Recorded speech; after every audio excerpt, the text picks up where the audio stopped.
예, 반갑습니다. 세 가지 논쟁이라는 제목을 붙여봤습니다. 이 세 가지 논쟁이라는 제목의 첫 번째 분과 제1분과를 시작할까 합니다. 저희들 그 제1분과에서는 세 분의 발표가 있습니다. 첫 번째 주제가 식량 안보의 실체와 대책이라는 주제가 있고, 두 번째 주제는 농업의 공익적 기능, 그 실체와 정책이라는 발표가 또 있을 예정입니다. 그 다음에 오늘 1분과 마지막 주제는 인구 감소와 지방 소멸이라는 주제입니다. 그래서 첫 번째 주제, 식량 안보의 실체와 대책은 우리 대외경제정책연구원의 선임 연구위원이신 서진교 박사님이 오늘 발표를 해주실 거고, 그 다음에 두 분 토론자를 모셨습니다. 정부에 계시는 우리 변상문 농식품부 식량정책과장님을 모셨습니다. 그리고 우리 기업에 계시는 식품 실수요자로 우리 풀무원 전략구매팀장으로 계시는 이승재 팀장님을 모셨습니다. 자, 그러면 우선 발표부터 서진교 박사님께 발표를 좀 부탁드리겠습니다. 네.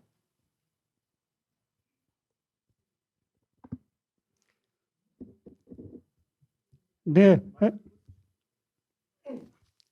네, 안녕하십니까? 대외경제정책연구원의 서진교라고 합니다. 최근에 팬데믹 이후 그리고 특히 러시아와 우크라이나 사태 등을 통해서 곡물 가격이 급등했고 이에 따라서 전 세계적으로 식량 위기에 대한 그런 문제 의식이 다시 불거지고 있습니다.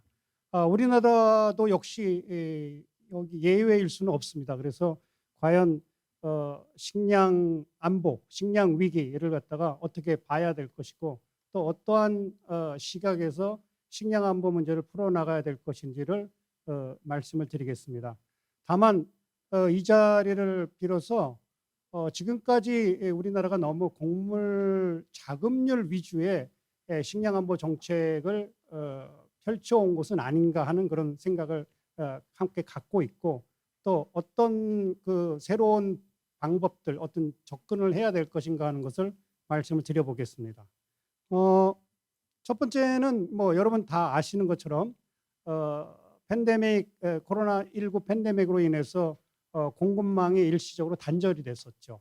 그래서 그 식량, 특히 이제 곡물 가격이 서서히 이제 상승 추세로 변해 왔다가 슬라이드에서 보시는 것처럼 러시아 우크라이나 사태로 인해서 특히 그 곡물 가격이 일시에 급등했죠. 왜냐하면 이제 러시아나 우크라이나가 특히 밀이나 또 비료와 관련해서 주요 수출국 중에 하나였습니다. 그래서 2000년대 중반까지만 해도 FAO의 어떤 식품 가격 지수가 100이 이제 평균적인 수준이라고 보면 98, 100 정도였다가 지금서부터 대략 한 1년 전이죠. 2021년도에 한 140으로 코로나 팬데믹으로 인해서 좀 상승 추세에 있습니다. 그러다가 갑자기 러시아 우크라이나 사태로 인해서 170까지 거의 2배로 가까이 뛰었죠. 최근에 조금 다소 떨어지긴 했지만 여전히 한 150 정도대를 갖다가 지수가 나타내고 있어서 여전히 평상시에 비해서 한 50% 이상 올라간 그런 수준이다. 그 다음에는 그뿐만 아니라 이제 그랬는데 과연 그건 우리나라의 경우는 큰 영향을 받았느냐? 사실은 쌀은 뭐 여러분 아시는 것처럼 오히려 과잉이 문제가 돼가지고 저는 큰 영향은 없었다고 생각을 합니다. 하지만 주로 수입에 의존하는 곡물과 그다음에 특히 비료 비료는 굉장히 가격이 급등했습니다.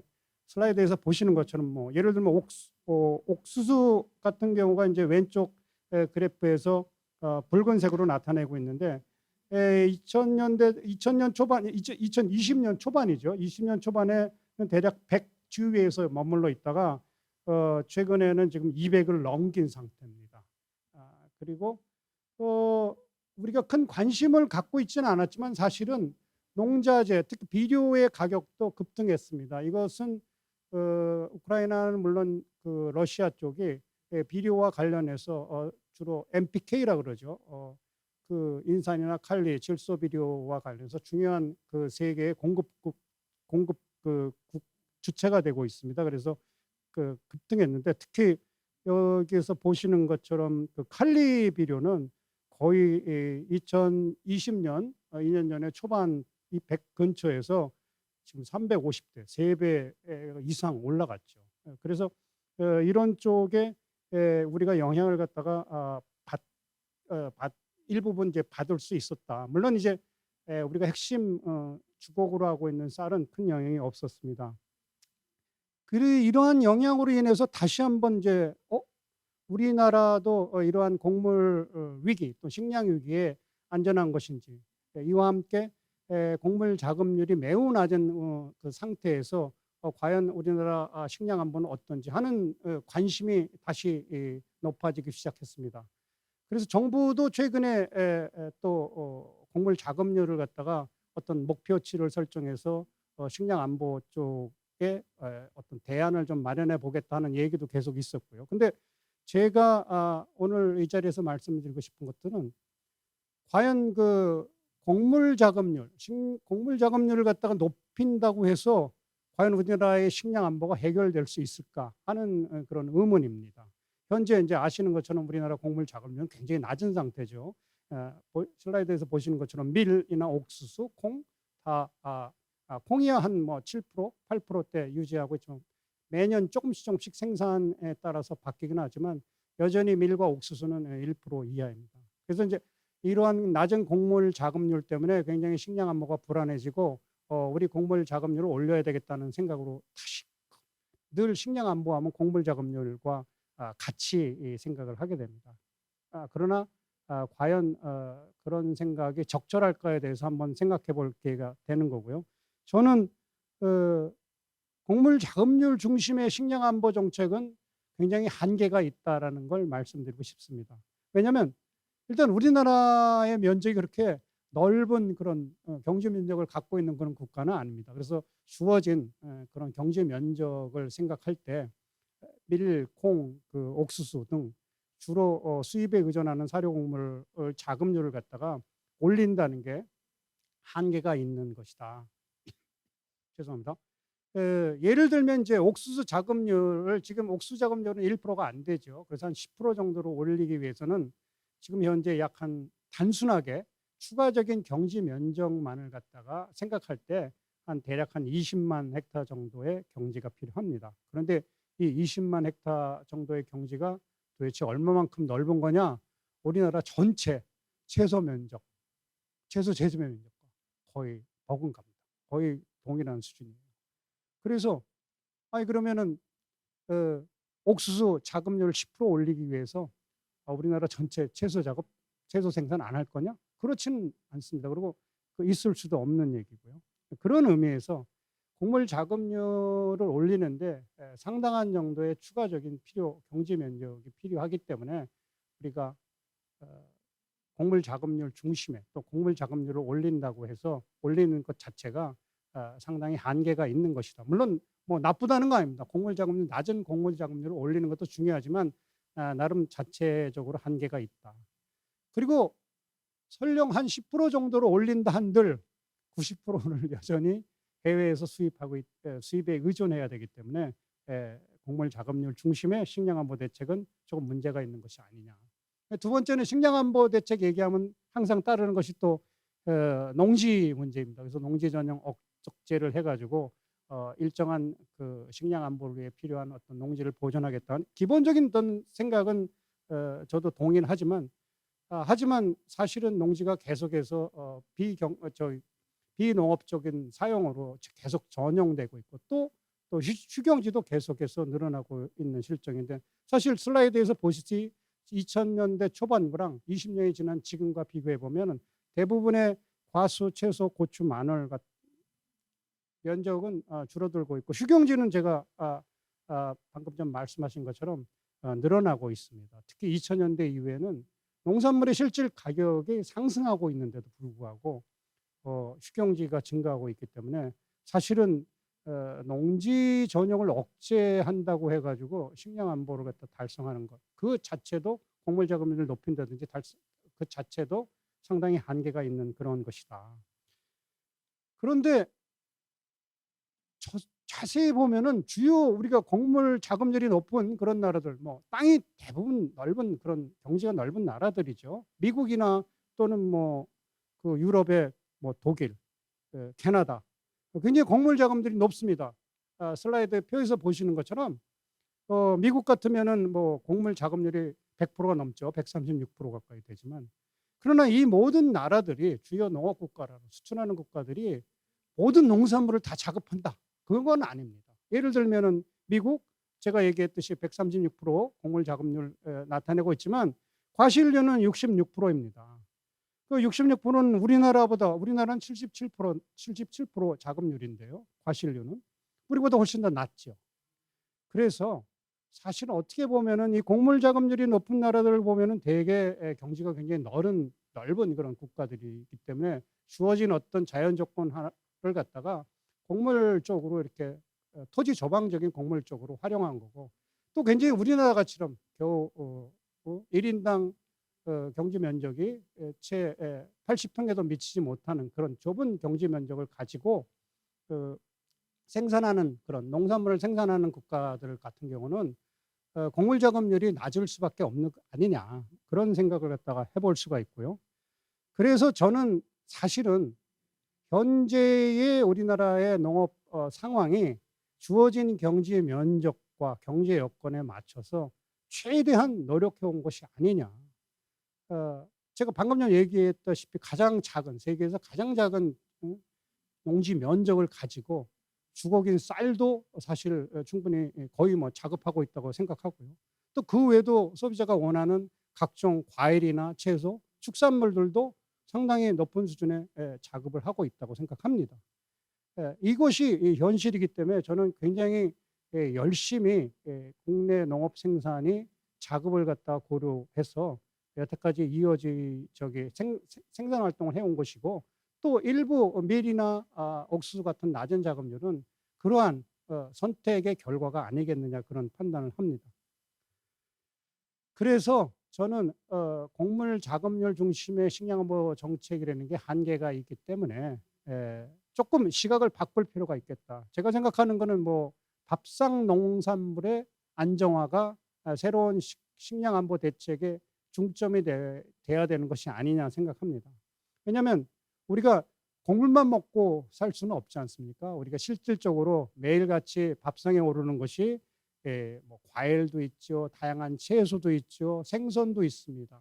그리고 또 김치 빼놓을 수 없죠. 그런 김치는 배추로 만들고 거기에 양념으로 고추, 마늘, 양파도 다 들어가 있습니다. 그런 것처럼 매일같이 먹는 우리 국민 소비자들이 먹는 다양한 먹거리를 갖다가 적정한 가격에 안정적으로 공급할 수 있는 것, 그래서 국민의 밥상을 지키는 것이 결국은 식량안보고, 식량안보 정책의 핵심은 이러한 밥상 농산물, 그러니까 밥상에 오르는 농산물의 안정적 공급이 중점이 돼야 된다.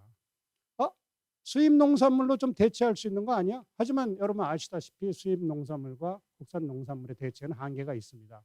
여러분이 생각하시는 어렸을 때부터 먹어왔던 우리 한국 농산물의 맛, 그 맛이라는 게 순식간에 일시적으로 대체가 되는 것이 아니고 시간이 굉장히 장구한 시간이 필요한 것이죠. 그리고 맛이라는 건 사실은 하나의 사회 현상으로 수입 농산물이 이를 대체하는 한계가 있습니다. 그렇기 때문에 지금 현재 우리들의 밥상에 오르는 농산물을 안정적으로 공급하는 것 중심의 식량안보 정책이 만들어져야 되는 것이고, 그러기 위해서는 지금같이처럼 어떤 곡물 작업률 중심이 아니라 전체 밥상에 오르는 농산물을 중심으로 해서 새로운 어떤 식량안보 지수 같은 것을 만들어서 그 식량안보 지수를 갖다가 높이거나 유지시키는 것이 식량안보 정책의 핵심이 돼야 된다는 얘기입니다.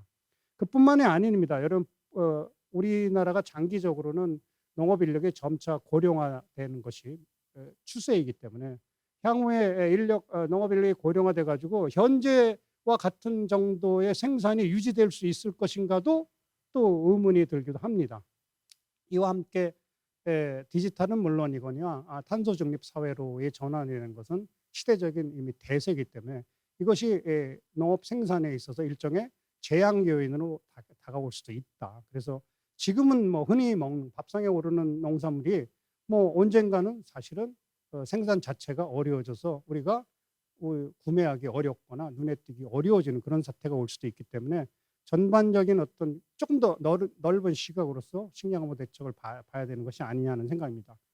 그렇기 위해선 도대체 어떤 정책이 필요할 것이냐? 저는 첫 번째로 그렇게 매일 먹는 우리 밥상에 오르는 농산물을 갖다가 중심으로 해서 식량안보 대책을 세운다는 건 평상시에 적정한 가격으로 늘 농식품을 갖다 공급할 수 있어야 된다. 그러면 평상시에 어떻게 공급하냐? 가장 큰 문제는 가격 급등락이 문제가 되기 때문에 농산물 자체적으로 수요와 공급의 비탄력적이라는 특성 때문에 가격 급등락이 굉장히 심하죠. 그래서 가격 급등락이 이루어질 경우에 농업 생산, 특히 농업 경영에 있어서는 굉장히 위기가 발생합니다. 그래서 최소한 평상시에 농업 경영의 위기를 갖다가 막고 이걸 갖다가 진폭을 줄여주는 거, 예상 밖의 어떤 경영 위기에 빠지지 않게 만들어주는 것이 바로 지금 이 자체가 식량안보 대책이 돼야 되는 것이다. 사실 이런 의미에서는 가격 불안을 갖다가 해소해 주는 거, 가격 불안정을 갖다가 해소해 주는 그런 다양한 정책들이 있는데 제가 슬라이드에서 보시는 거는 미국의 경우인데 미국의 경우 대부분의 곡물과 유지작물 그리고 콩, 면화, 땅콩에 이르기까지 소위 말해서 가격을 갖다가 가격 급등락을 갖다 보존해 주는 정책을 사용하고 있습니다. 두 번째는 이런 평상시에 경영의 그 불안정을 갖다 해소해 주는 것이 굉장히 중요한 식량안보 강화 대책이 될 수 있지만 두 번째로는 그러나 그럼에도 불구하고 장기적으로 농업 인력의 고령화는 피할 수 없습니다. 그러면 내가 생산하고 싶어도 생산할 수 있는 인력이 없는 거죠. 물론 해외에서 해외 노동자를 갖다가 농업 노동자를 갖다가 받아들여 가지고 생산할 수 있는 방법도 있지만 그 역시 완전히 대체하기는 어렵습니다. 결국은 농업 인력의 고령화 때문에 농업 부분에 투입할 수 있는 인력 대체의 기술 그것이 곧바로 저는 농업의 과학화, 기계화뿐만 아니라 첨단 디지털 기술이 들어와서 같이 접목돼 가지고 농업의 과학화 그리고 디지털화가 빨리 이루어져야 되겠고 그것을 위한 어떤 기반적인 조건이 갖춰야 될 것이다. 물론 여기에 이제 탈탄소화와 관련해 가지고 역시 기후변화 대응하는 데 있어서도 그거 역시 기본적으로는 기술이 뒷받침돼야 될 것이다. 그런 의미에서 저는 과학화, 농업의 과학화가 하나의 식량안보 대책이 돼야 된다는 얘기고 마지막으로는 평상시에 그러면은 경영 위기도 어느 정도 해결해주고 그다음에 고령화 문제도 어느 정도 과학화를 통해서 생산이 이루어진다면 그러나 그런 어떤 평상시 대책 외에도 아주 전 세계적인 어떤 곡물에 흉작이 들어서 전 세계의 어떤 재고가 일시적으로 감소하고 생산이 굉장히 급감했다.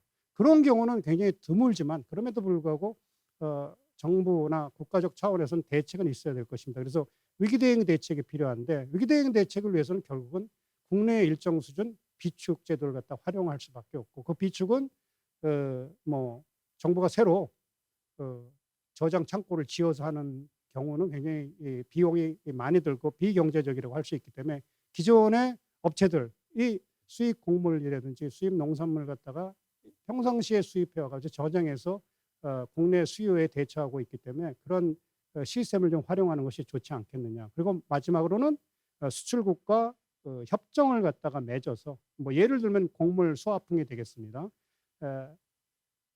그것이 뭐 100%꼭 안정적으로 우리나라의 곡물을 공급할 수 있는 것은 아니지만 그럼에도 불구하고 상대적으로 다양한 형태의 안정장치를 갖추고 있는 것 그것이 위기 시의 어떤 식량안보 대책이 아니겠느냐. 이런 관점에서 평상시 위기시로 구분해서 접근하는 것이 적절할 것이다라는 생각을 갖고 있습니다.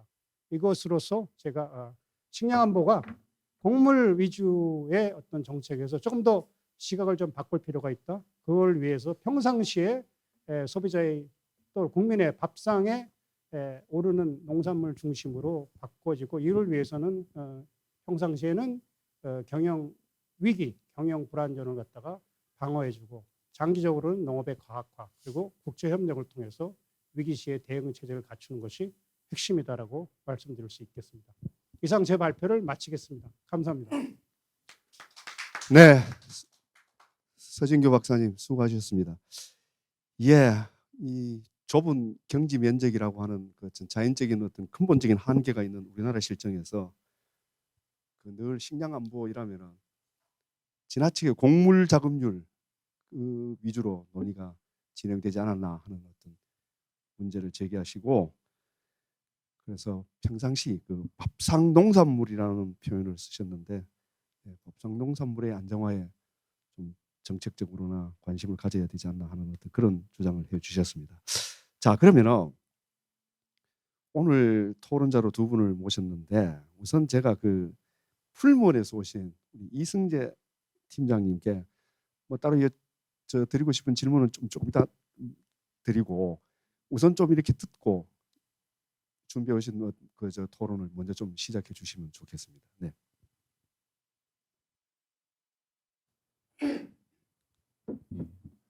안녕하세요. 저 풀무원 구매팀장을 맡고 있는 이승재입니다. 서진교 박사님 보고 내용 잘 들었고요. 전반적으로 모든 내용에 대해서 공감이 되고 또 대응에 대해서 제안해 주신 부분도 실제로 저희가 하고 있는 내용들이 많습니다. 그래서 현실적인 내용들이 좀 많았다. 그래서 보고 내용 너무 잘 들었습니다. 제가 말씀드리고 싶은 거는 이제 아시다시피 이제 풀무원이 그 소비자 밥상에 거의 뭐 신선 농산물로 신선식품으로 되게 가까이 있는 대표 선도 기업인데, 저희가 최근에 이제 국제적인 문제가 있기 전부터 이제 이상 기후도 있었고, 그로 인해서 이제 그 코로나 팬데믹까지 오면서 점차적으로 저희 원료 수급이 굉장히 공급적인 측면뿐만 아니라 그다음에 가격적인 측면에서도 굉장히 어려웠습니다. 그래서 최근 2, 3년 동안 원가적으로 어려운 환경에서 지금 사업이 운영되고 있었습니다. 예.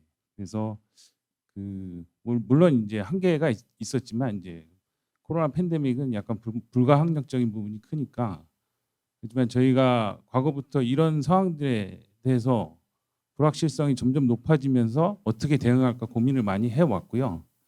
그래서 뭐 많은 내용들이 공유가 됐지만 저희 내부적으로 이제 준비해온 활동들이 있었습니다. 그래서 박사님이 발표해 주신 내용하고도 상통하는 부분, 뭐 비슷한 부분들이 많은데요. 몇 가지 좀 말씀을 드리면, 내부적으로 일단 재고에 대해서 저희가 좀 비축을 아까 대응 방안으로 말씀을 하셨는데, 재고에 대해서 과거에는 좀 탄력적으로 뭐 1년치 물량을 비축하거나 이렇게 좀 시장 상황을 보면서 대응을 해왔다 그러면, 최근에 그 불확실성 때문에 저희가 아예 안전 재고를 디폴트로 몇 개월을 더 가져가자라는 게 저희 전략적이고 기준으로 프로세스를 잡았었습니다. 그래서 그런 부분을 저희가 나름 대응을 해왔고요.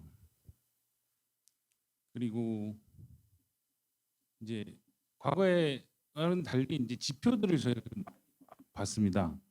네, 지표가 많이 필요하더라고요. 이게 뭐 한두 가지 CBOT나 이렇게 보고 있는다고 저희가 대응이 되는 건 아니고, 이 불확실성에 대해서 최대한 그래도 예측 관리를 하기 위해서 기업 내부적으로 이제 각종 최대한 많은 지표들을 가지고 저희가 분석을 하고 예측 관리를 하려고 지금까지 대응을 해왔고요.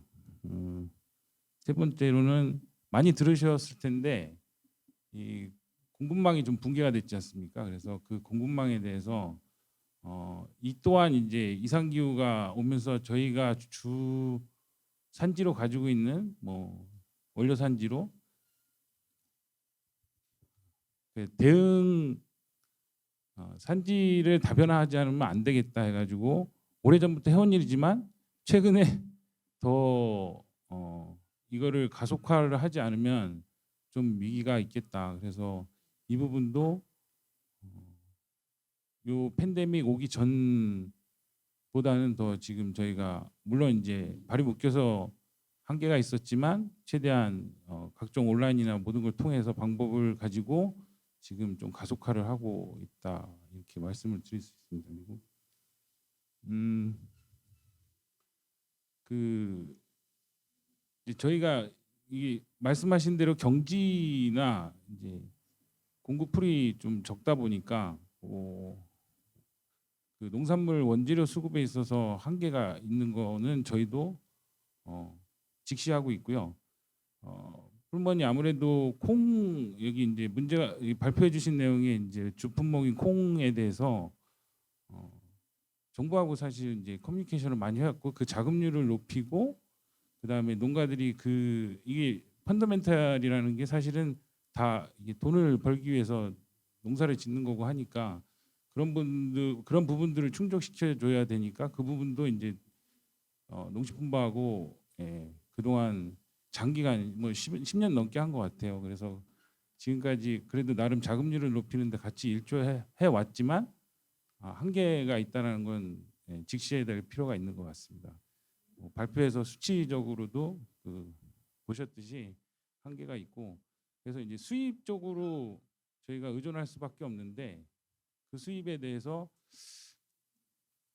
기지화를 하는 게 식량에 대한 그다음에 우리가 이제 주로 이제 피드 그레이드가 많은데 그 사료 시장에 대해서 해외 쪽에 뭐 땅이 넓은 그런 나라들이 있지만 그렇지 않은데도 충분히 개발이 가능하거든요. 그래서 그런 쪽으로 저희가 접근을 계속 시도를 하고 있는데 그 한계들은 저희가 뭐 기업에서 컨트롤할 수 있는 부분이 아닌 부분들이 많지 않습니까? 그래서 그런 부분은 정부에서 좀 지원을 아까 말씀해 주신 그런 협력 체계 그런 것들이 안정장치로 만들어져야지 또 저희가 실현 가능성이 있고 또 높아지지 않을까 그런 부분들이 그런 생각을 좀 하고 있고요. 그리고 곡물 시장은 저희가 그렇게 지금 대응을 하고 있지만 또 곡물 말고도 이제 저희 먹거리에는 이제 다른 일반 농산물들도 많지 않습니까? 채소부터 해가지고 과일도 있고 이런 부분은 일단 시설 재배들은 사실 스마트팜을 만드는 데는 그렇게 큰 어려움은 없습니다. 물론 이제 경험이 많이 필요합니다. 그게 데이터가 없기 때문에 뭐 선진국에서 일부 뭐 네덜란드나 이런데 뭐 딸기든 토마토든 파프리카든 데이터가 있지만 그 외의 품목에 대한 데이터는 없거든요. 그런 것들을 지금부터라도 준비를 해야 되지 않나. 그래서 풀머는 그런 스마트팜에 대해서 관심을 많이 가지고 있고 준비를 좀 하고 있습니다. 그래서 이 투자 예산이 뭐 작은 부분이 아니기 때문에 이런 부분도 지자체하고 좀 연계가 좀 필요한 것 같고요.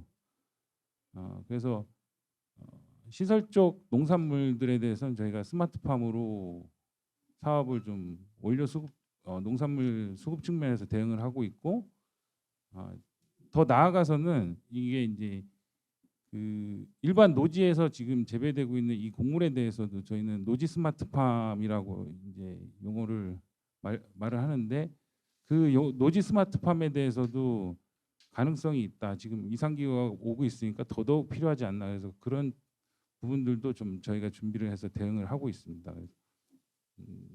아까 서 박사님께서 말씀해주신 그런 부분들이 다 지금 제가 말씀드린데 중간중간 녹아 있고요. 저도 전적으로 동의하고 제안해주신 부분들에 대해서 이제 적극적인 정부 차원의 검토가 좀 있었으면 좋겠습니다. 예, 이상입니다. 예, 이 팀장님 아까 재고 관료 관련돼 가지고 네. 기업 측에서 과거 이 관례대로 해오던 어떤 재고 관리 기간보다는 최근에 들어와가지고 조금 연장했다 이렇게 이야기하셨지 않습니까, 그죠? 연장한 기간이 어느 정도 이렇게 과거에는 보통 어느 정도로 이렇게 재고 관리를 합니까? 기간상 몇 개월 뭐 이렇게? 네네. 예. 보통은 이제 비축이 가능한 제조 원료 농산물들은 저희가 1년을 기본으로 하고요. 1년. 예. 과거에는 이제 계약 형태로 했다 그러면 아예 그냥 저희가 소유권을 가지고 직접 이제 사서 비축을 하는 구매해서 비축을 하는 그런 방식이고요.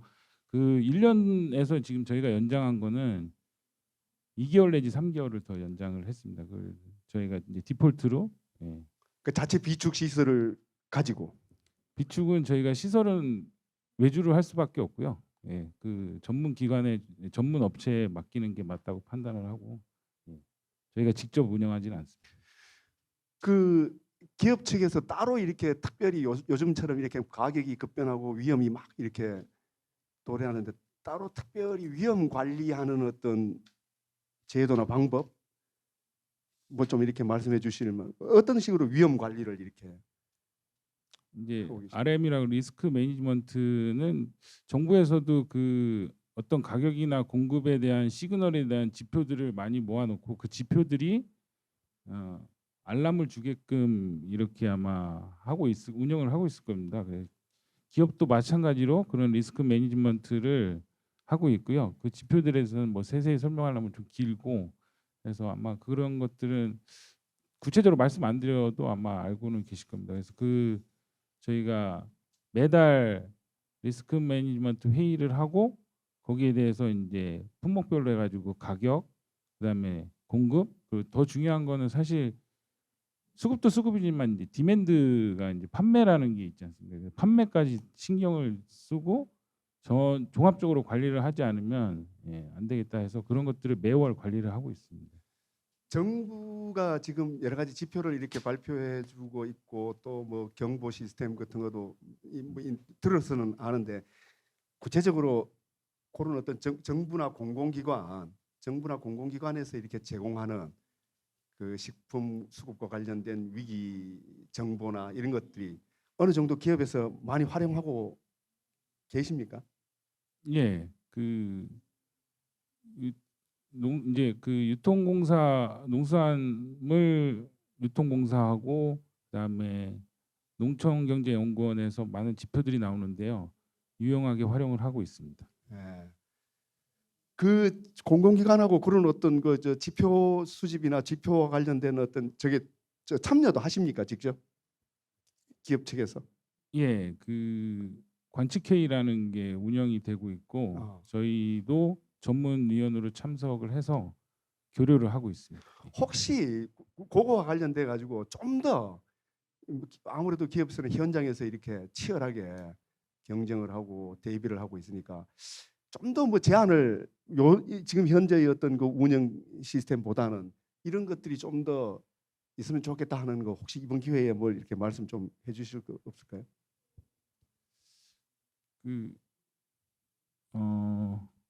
시장 지향적으로 뭐 전반적으로 제가 구체적으로 말씀드리기는 좀 어려운 것 같고 왜냐하면 품목별로 다 상황이 틀린 것 같아요. 그래서 그 가급적이면 시장 지향적으로 그러니까 민간에 아무래도 민간 전문 기업들이 많으니까 민간 전문 기업들이 빠르게 대응하고 할 수 있도록 그게 이제 오히려 뭐 정부 주도보다는 좀 시장에 연착륙하는데 이런 제도들을 만약에 만든다 그러면 그럼 더 효과가 있지 않을까. 그래서 서 박사님이 아까 그 비축하는 거를 뭐 정부에서 주도해서 하기보다는 민간에서 할 수 있도록 그래서 그 뭐 많은 WTO 협정에 따라서 이제 수입이 이제 관세로 인해서 규제를 많이 하고 있는데 그런 부분이 민간에서 이런 쿼터 제한이나 이런 것들이 좀 완화돼서 수급 대응을 좀 할 수 있도록 일정 부분 열어주면 근데 전반적으로 다 개방하는 건 좀 안 되는 것 같고요. 정부의 또 지원이 필요한 부분들이 있어서 국가 간의 그런 문제들은 뭐 기업에서 어떻게 뭐 대응할 수 있는 컨트롤할 수 있는 부분이 아니라서 그래서 그런 부분에서 이제 시장 지향적으로 좀 규제 완화가 좀 있었으면 좋겠다라는 생각입니다. 규제 완화. 예, 많은 분들이 이 우리 유튜브 채팅창을 통해 가지고 참여해주고 계십니다. 현장에 안 가고도 고급진 논의를 사무실에서 볼 수 있으니 참 감사합니다라고 의견을 표시한 분도 계시고 방대한 토지를 이용하는 농업 우리나라는 경쟁력이 없습니다. 경쟁력이 없고 불가능한 곡물 작업률 목표로 하는 것은 현실을 외면하는 것 이런 의견을 주신 분도 계십니다. 예. 여기 풀무원에 대해서 직접 질문도 들어온 것 같습니다. 만약에 지금 비축하는 것보다 추가 비축을 만약에 정부가 좀 이렇게 원한다고 하면은 어떤 조건이 충족되면 추가 비축이 가능할까요? 혹시 대답 가능하십니까? 질문이 들어와 있는데. 풀무원이 지금 사실 계약 재배를 주로 하고 있고요. 수입 농산물도 예. 예, 저희가 23년도 계약 재배를 지금 올해 하고 있습니다. 그러니까 24년도에 물량을 저희가 먼저 이제 계약 재배를 해가지고 대응을 하고 있는데 이럴 때 이제 아무래도 저희가 초과로 하려 그러면 사실 자금이 좀 자금이. 예. 1년 예산이라는 게 그 식품 기업들이 그렇게 그 이익률이 높지 않습니다. 그래서 음. 예산을 지원해 주면 참 좋을 것 같습니다. 예. 풀무원은 어떻습니까? 해외 농업 개발 직접 하고 계신 것도 있습니까? 해외에서 농업 생산을 직접 하십니까? 직접은 저희가 운영은 하지 않지만 계약 재배는 하고 있습니다. 예, 해외에서도 계약 네, 재배, 네. 국내에서도 계약 재배. 네네. 풀무원은 아무래도 국내 농산물로 이제 원료로 한 제품이 사실 주력이고요. 음. 근데 뭐 아무래도 국산은 또 소비가 있고 또 수입에 대한 소비도 따로 있고 시장이 따로 있거든요. 그래서 불가피하게 수입을 하는데 네. 그 뭐 국내 농산물은 사실 정부에서 최근에 그 쌀 대체로 이제 타작물로 이제 콩 재배 확대하면서 많은 지원들이 있습니다. 그래서 그런 부분에서 사실 도움이 너무 많이 되고 있습니다. 예. 근데 네. 추가로 더 저희가 뭐 비축을 원한다 그러면은 정부에서 좀 지원이 필요할 것 같습니다. 예. 감사합니다. 자, 그러면은 우리 병 과장님께서 발표와 또 이렇게 민간 기업에서 이런 의견을 좀 주셨는데 좀 듣고 여러 가지 좀 한번 말씀 좀 부탁드리겠습니다. 네. 예, 농식품부 식량정책과장 변상문입니다. 우리 서 박사님하고 풀무원에서 말씀하신 거 잘 들었고요. 기본적으로 문제 제기해 주셨던 내용들 저희도 다 공감을 하고 있고, 좀 보면은 이제 자금률에 관해서 좀 말씀을 하시고 현장 의견도 좀 있으신데, 저희는 좀 자금률에 대해서는 이렇게 보고 있습니다. 우리 뭐 물론 법상 농업농촌 식품산업기본법에서 5년에 한 번씩 자금률, 식량 자금률, 곡물 자금률, 기타 품목의 자금률 목표를 제시토록 하고 있는데요. 저희 정부 입장에서 사실은 목표치를 제시는 하고 있지만 이 너무 숫자에 함몰되지 않고 이 숫자의 함정에 빠지고 싶지는 않습니다. 간략하게 말씀을 드리면은 예를 들어서 자금률을 가장 올릴 수 있는 방법은 현재 상황에서는 이제 쌀을 생산을 많이 하면 되거든요. 그러면 뭐 숫자로서는 높일 수 있겠지만 현실은 그렇게 가면은 안 되기 때문에 다만 저희가 인식하는 자금률은 어떤 농업 정책을 추진함에 있어서 우리 어떤 생산의 역할 담당하고 계시는 농업인들의 어떤 경영 안정, 그다음에 농지 생산의 근본인 농지를 유지할 수 있는 어떤 근거, 필요성, 그다음에 기타 종자, 농기계, 여러 비료 같은 농자재에 대한 정부의 역할 이런 것들을 할 수 있는 왜 필요한지 정부가 왜 이런 것들을 해야 되는지 그런 것들을 제시할 수 있는 게 이제 식량 안보 그걸 또 구체화해 가지고 목표치로 제시할 수 있는 게 이제 식량 자금률이라는 개념이기 때문에 어떤 농업 정책을 추진할 수 있는 국민들께 왜 농업 정책을 추진해야 하는 필요성을 제시할 수 있는 근거로서의 어떤 선언적 물론 뭐 목표치 달성하기 위해서도 노력은 해야겠지만 어떤 그런 선언적 규정에 대해서 좀 의미를 많이 부여를 하고 싶고요. 아무튼 저희 뭐 목표치를 달성하기 위해서 어떤 너무 숫자에는 함몰되지 않기 위해서 그렇게 좀 균형을 잡고자 노력하고 있습니다.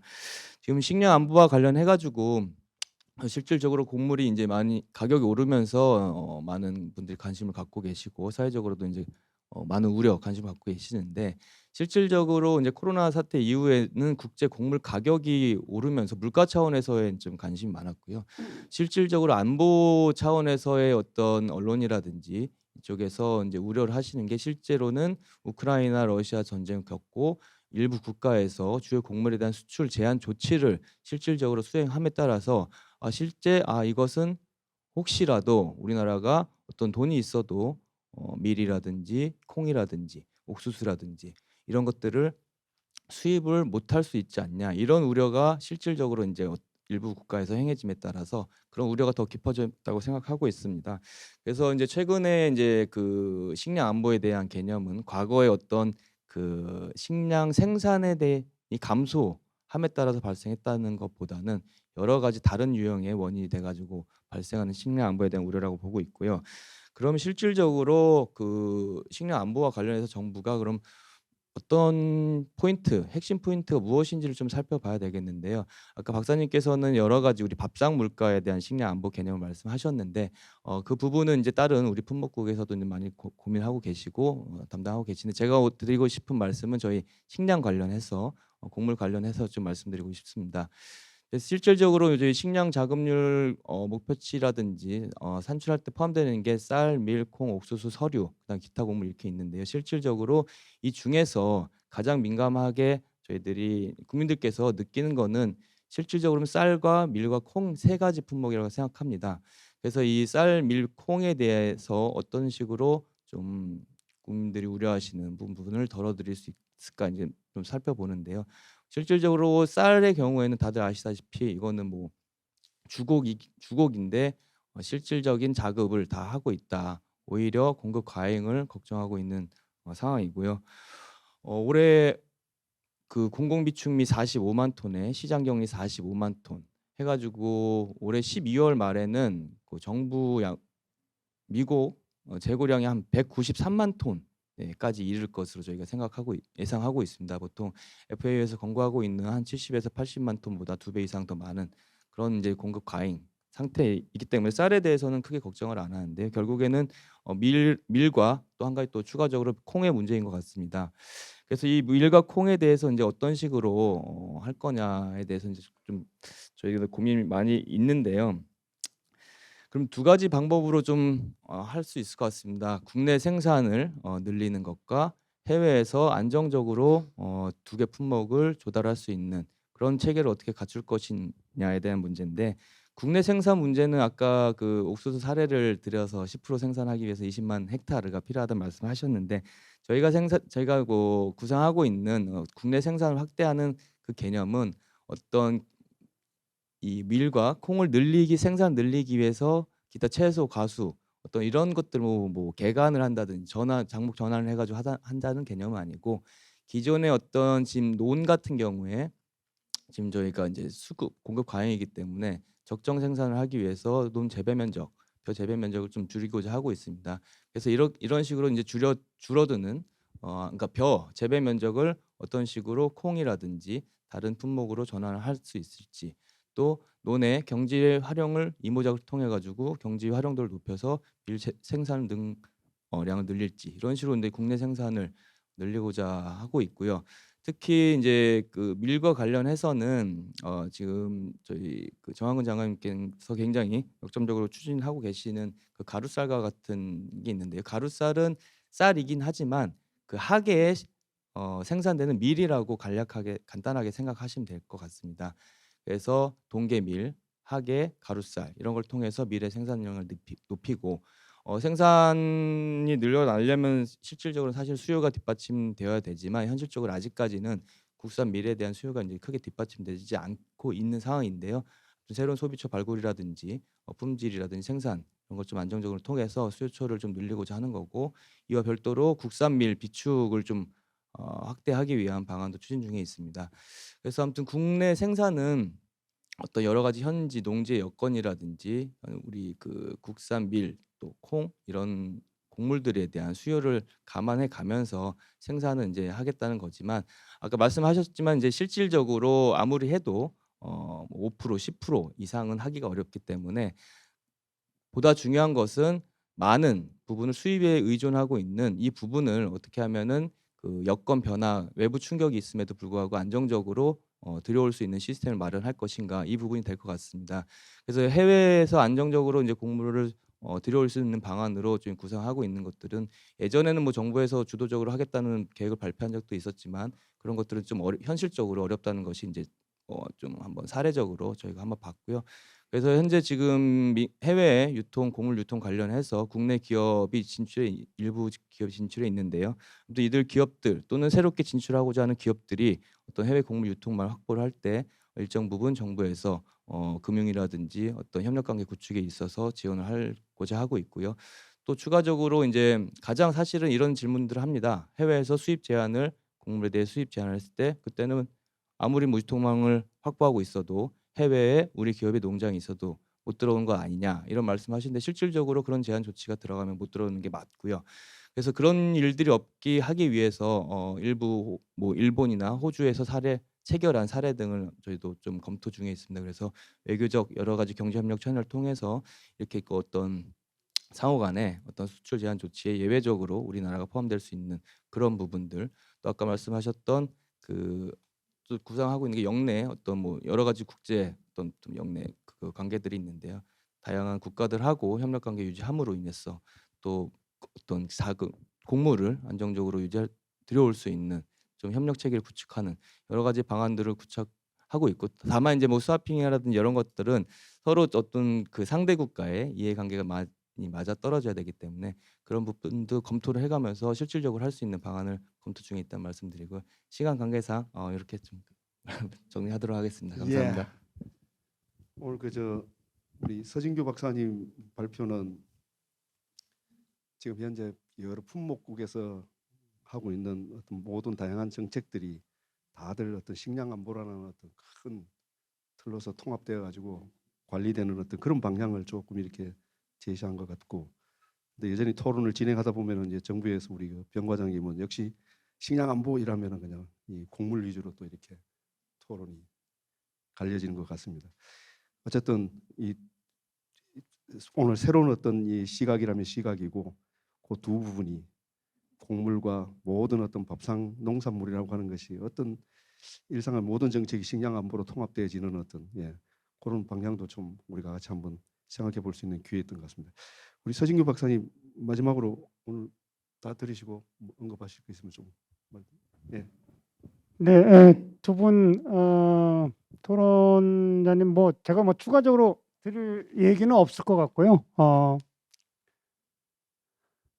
하여튼 그 곡물 작업률을 올리는 것도 좋지만 조금 더 시각을 바꿔서 농산물 전체의 안정적 공급이 가능하도록 그런 여건과 조건을 맞춰 내는 방향으로 결국은 바꿔 나가야 될 것이라, 시간이 걸리더라도 그것이 바람직한 것 아니냐라는 말씀만 드리고 마치겠습니다. 네. 오늘 그 두 분 토론자로 첫 번째 우리 이승재 팀장님, 아주 농산물의 실수요자로서 대표적인 기업 풀무원에서 오셨는데, 아까 그 비축과 관련돼 가지고 그 민간 비축을 좀 늘리려면 여전히 이 자금 문제가 필요하다. 예, 일본 같은 예를 들어 보면은 정부가 어차피 공공 비축을 이렇게 할 때 예산이 들어가지 않습니까, 그죠? 뭐 정부가 비축 시설을 갖춘다든가 직접 관리를 해야 되는 예산이 있는데, 그 일부 예산을 오랫동안 보면은 민간에게 자체 비축을 늘리는 것으로 조건해 가지고, 민간이 예를 들면은 그냥 내버려 두면은 뭐 3개월 정도 비축할 걸 한 거기에 1, 2개월을 더 민간 비축을 연장을 한다면은 정부가 담당할 때 들어가는 어떤 예산의 일부를 민간에게 이렇게 지원해 주는 어떤 그런 제도 같은 것도 오랫동안 좀 이렇게 유지가 되고 있는 것 같아요. 그래서 오늘 그 병 과장님과 우리 민간에서 오시는 그 이승재 팀장님의 어떤 논의에서도 그런 어떤 접점 같은 것도 우리 향후 한번 생각해 볼 수 있는 어떤 방법이 있지 않나 하는 그런 생각을 해봤습니다. 예, 여기 많은 분들이 좋은 의견도 주시고, 우리 홍인표 선생님은 식량 안보를 이야기하실 때 농수축산물 전반적인 부분을 다루어야 한다고 생각합니다. 아마 우리 서진규 박사님 발표를 잘 들으신 것 같고, 아무튼 이 시간 때문에 여러분들의 좋은 의견을 충분히 반영 못하고 있는 것이 좀 아쉽습니다. 아무튼 오늘 첫 번째 분과 첫 번째 발표는 여기서 마무리를 해야 될 것 같습니다. 이제 점심 시간을 가지고 오후 1시 30분부터 다시 두 번째 주제, 농업의 공익적 기능에 관한 주제를 저희들이 준비했습니다. 그리고 세 번째 주제는 오늘 오후 2시 30분부터 인구 감소와 지방 소멸 문제를 다루기로 예정되어 있습니다. 그래서 점심 식사를 하시고 여러분들을 오늘 오후 남은 두 발표 그리고 제2분과까지 또 있습니다. 2분과에는 역시 세 가지 주제가 준비가 되어 있습니다. 국내외 경제 환경 변화와 농업 이것이 오후 3시 30분부터 예정되어 있고 그다음에 국제 질서의 변화와 한국 농업이라는 주제로 오후 4시 30분부터 준비되어 있습니다. 그리고 오늘 마지막 발표가 6번째 발표인데 오후 5시 30분부터 디지털 플랫폼 기업이 농업을 어떻게 바꾸게 될까 하는 주제까지 되어 있습니다. 여러분들 오늘 끝까지 유튜브를 통해서 많은 질문과 호기심을 가지고 좀 참여해 주시길 부탁드립니다. 여러분 오늘 오전 발표를 이것으로 마치도록 하겠습니다. 감사합니다.